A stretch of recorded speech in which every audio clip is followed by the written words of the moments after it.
Ladies and gentlemen, welcome to your daily dose of zombies news from the game and its community here on COD Zombies HQ. Thank you so much for tuning in today, where Treyarch has finally broken its silence, it seems, after the company-wide halt on communications that was done as the response to a major lawsuit that was recently filed against Activision Blizzard, of which I'm sure all of you are already aware. Seems like the company has decided that enough time has elapsed between their silence on their social media accounts, so as of now, Treyarch has restarted posting details of their patch notes as well as upcoming DLC to Black Ops Cold War. So that's where we'll kick off this video today, moving right into our first story of the day, that being a pretty significant new patch was released into Cold War Zombies today. Now, because the last update released into Cold War a few days ago launched during Treyarch's social media blackout, we don't 100% know if the changes Treyarch mentions in their patch notes was actually as a result of the last patch or the one that just went live in-game. There is a bunch of pretty significant zombies changes and fixes within them, and before we get into specifics about what they are, I just noticed for the first time ever, Treyarch has released many patches and many patch notes throughout the history of Black Ops Cold War, but this is the very first time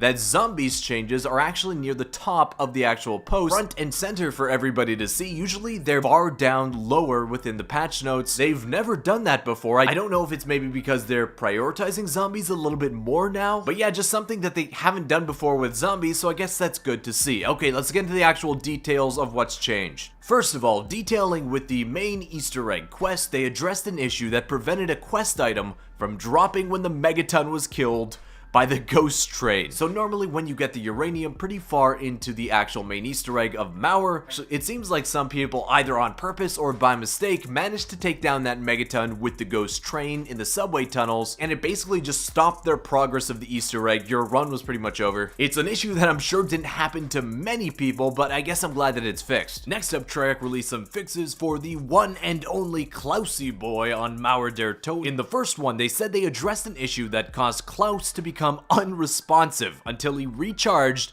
after he used melee on a zombie while he completed a quest step. So if Klaus in your game decided to get up close and personal with taking down a zombie while he was in the middle of trying to complete an Easter egg quest, he would basically just shut down for the rest of the time he should be active. I can see that being super annoying if it happened during one of your Easter egg runs, which is kind of the same case for the next Klaus fix that they mentioned, where they addressed an issue that caused Klaus to deploy for a shorter duration than expected after previously activating a side quest while he was deployed. So apparently if you started one of these side Easter egg quests on the map while Klaus was active, he just head off into the sunset a lot sooner and a lot quicker than he normally should have. Always good to see fixes with Klausy boy. I know he's caused plenty of zombies Easter egg players a lot of confusion when he bugs out on their runs. It's happened to me in the past. But moving on to the next fix in the enemies section, it seems like the Krasny Soldat was just happy to chill out sometimes for some players. No longer, however, where they say they addressed a rare issue that caused the Krasny Soldat, that's the Panzer, to stop chasing players between buildings. So once you just started ziplining from a building to building, the Panzer would go, you know what buddy, you just chill over in that other building, you come back to face me when you're ready. But passive Papa Panzer is no more, and he's back to his normally aggressive, annoying self. Next up, we actually have a change to the DLC 1 map, Firebase Z. They aren't changing the bugged out or the boss fight health when you have 3 or more players in their game,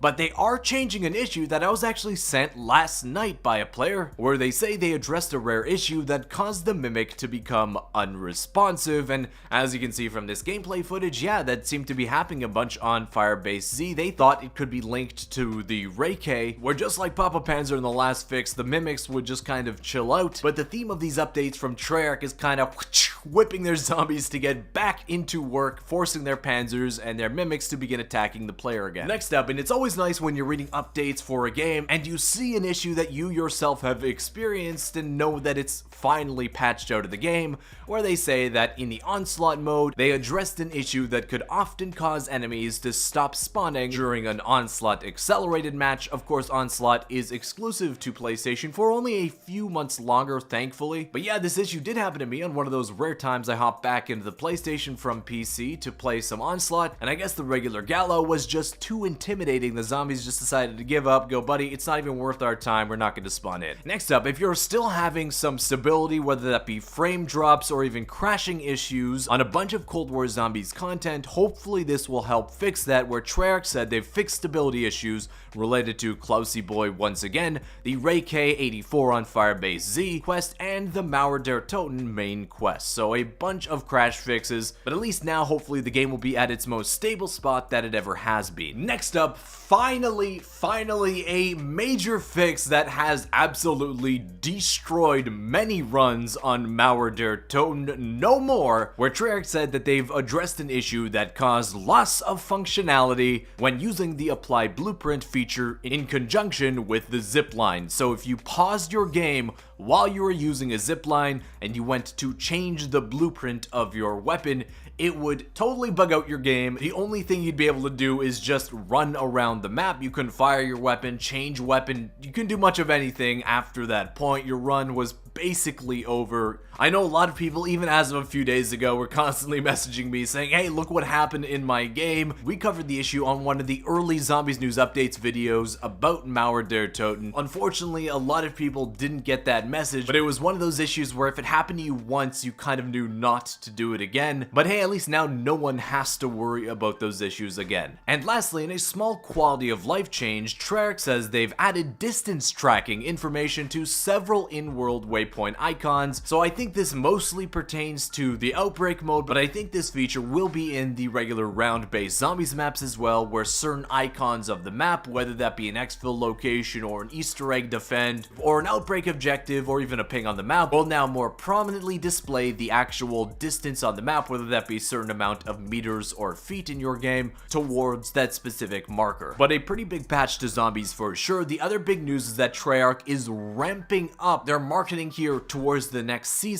Season 5, here in Cold War. They didn't mention anything specific about the zombies content included with that update yet, but we did make a whole video about what content we expect to be included a few days ago. I'll leave a card to that if you want to check it out after this video. Next up, and I'm kind of surprised we haven't seen more of these on Mauer Der Toten, where Flink99 over on Reddit showed off an awesome knife lunge jump that took him all the way outside the boundaries of the map. He was able to run around outside the boundaries between the Berlin Wall. He eventually starts checking out locations kind of in between layers of the map, using the Frenzied Guard ability to keep himself alive during that time. Kind of neat to see what the map looks like from a perspective that we're not normally supposed to see. I know we've saw a lot of players falling underneath the map when the random teleport glitches were going on, but we haven't really seen much footage of outside of the map in a more controlled environment, so it's kind of neat to look at. Next up, remember when Mauer Der Toten first released, there was a bunch of issues with missing textures on the Xbox Series X. Well,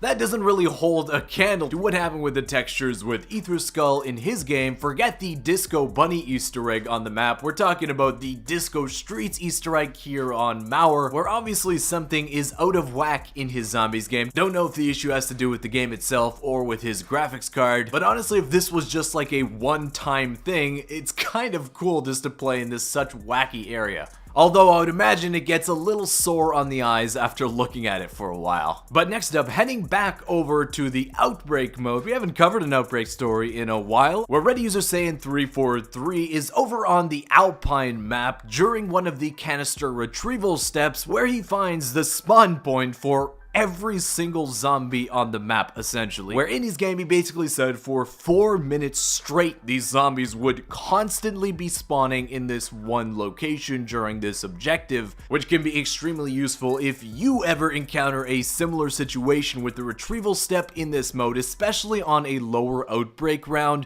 where you can just basically farm up points for zombies. And especially if you're using a weapon that you're trying to get Dark Aether for, or a specific camo, constantly spawning for 4 minutes straight is a great way to make progress on one of your camos. I know that one thing a lot of people say about the Outbreak mode that it could actually improve on in the future, or maybe even in future games, is that there could be actual more zombies spawned into the map, instead of them spawning in kind of smallish groups in specific areas. This spawn point shows that it's definitely possible to have massive numbers of zombies spawning in from one location, but I think we'll have to wait until Treyarch's next game to see any kind of major upgrades and changes to the Outbreak game mode. But guys, that wraps up the news today. I want to thank you so much for watching. Hey, if you did enjoy it, consider leaving a thumbs up on the video, subscribe to the channel if you aren't already. Some very interesting information relating to the next Call of Duty Zombies game has been released recently that I'm working on making a dedicated video on that'll be released soon. A sneak peek of what that's going to be about is on my Twitter feed, link in the description if you want to follow me there. But I want to thank you once again for watching,